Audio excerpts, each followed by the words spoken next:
Assalamualaikum dan selamat sejahtera pada student accounting cikgu. Okay, hari ini kita masih lagi modul 3 perakaunan untuk kawalan dalaman. Hari ini cikgu akan terangkan pula belanjawan tunai. Sebelum ni kita dah tahu dia apa dia penyata penyesuaian bank. Jadi hari ini kita akan pergi pula belanjawan tunai.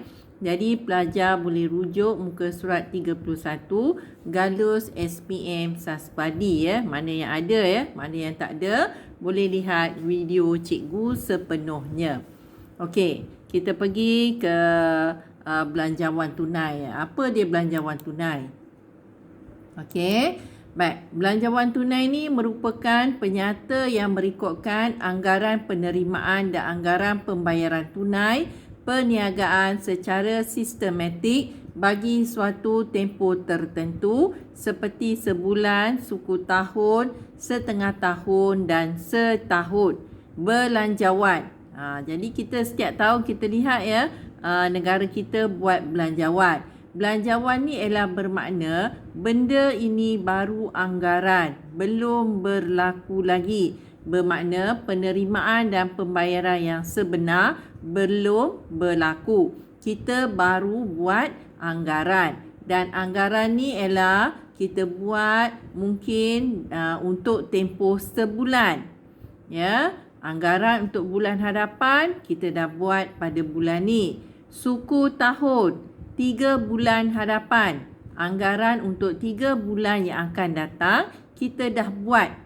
Ya, kemudian setengah tahun, anggaran untuk 6 bulan yang akan datang ya kita dah buat, ataupun anggaran untuk setahun. Kalau setahun bermakna anggaran tahun depan kita dah buat tahun ini. Okey, kenapa kita perlu sediakan belanjawan tunai? Fungsi belanjawan tunai. Okey, yang pertama, dia menyediakan maklumat tentang anggaran penerimaan tunai dan pembayaran tunai dan baki tunai bagi satu tempoh tertentu. Nama pun belanjawan tunai. Jadi, segala penerimaan dan segala pembayaran hanya yang berkaitan dengan tunai sahaja. Ya, dan dia menyediakan maklumat anggaran penerimaan dan pembayaran bagi satu tempoh tertentu.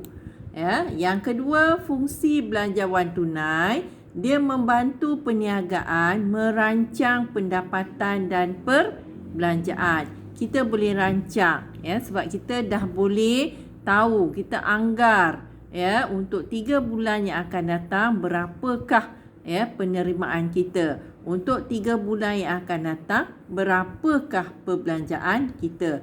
Jadi belanjawan ni membantu kita merancang. Yang ketiga, fungsi belanjawan tunai ni ialah sebagai panduan kepada institusi kewangan untuk mempertimbangkan permohonan pinjaman kewangan. Jadi kalau kita nak buat pinjaman ya di institusi kewangan ya, kita perlu ya menyertakan belanjawan tunai kita ya untuk tempoh yang akan datang. Soalnya fungsi belanjawan tunai ni ialah mengukur keupayaan tunai sesebuah perniagaan. Jadi oleh sebab itu institusi kewangan dia nakkan ya belanjawan tunai ni sebenarnya dia nak lihat keupayaan perniagaan kita ya untuk masa akan datang. Kalau perniagaan kita tak upaya nak membayar hutang, jadi institusi kewangan dia tak akan bagi pinjaman. Okey. Apa lagi fungsi belanjawan tunai? Ya, seterusnya dia membantu perniagaan mengawal aliran masuk dan aliran keluar wang mengikut keutamaan serta berjimat cermat. Jadi melalui belanjawan ya, peniaga dia boleh mengawal ya aliran masuk dan aliran keluar mengikut keutamaan. Yang mana lebih penting ya, yang mana lebih utama dia perlu belanja. Dan di sini dia boleh berjimat cermat. Sonya membolehkan perbandingan dibuat antara pendapatan dan perbelanjaan sebenar dengan anggaran yang dibuat melalui belanjawan tunai. Okey, contohnya penggunaan api dan penggunaan elektrik dan air. Ya, kita anggarkan untuk 3 bulan akan datang ialah 500 sebulan. Kemudian kita dapati yang sebenar 600 sebulan. Jadi kita lihat dia lebih. Jadi kita boleh cari kenapakah perbelanjaan elektrik dan air ini meningkat. Okey. Jadi kita boleh buat perbandingan. Okey. Jadi itu dia berkenaan dengan belanjawan tunai. Sekian. Terima kasih.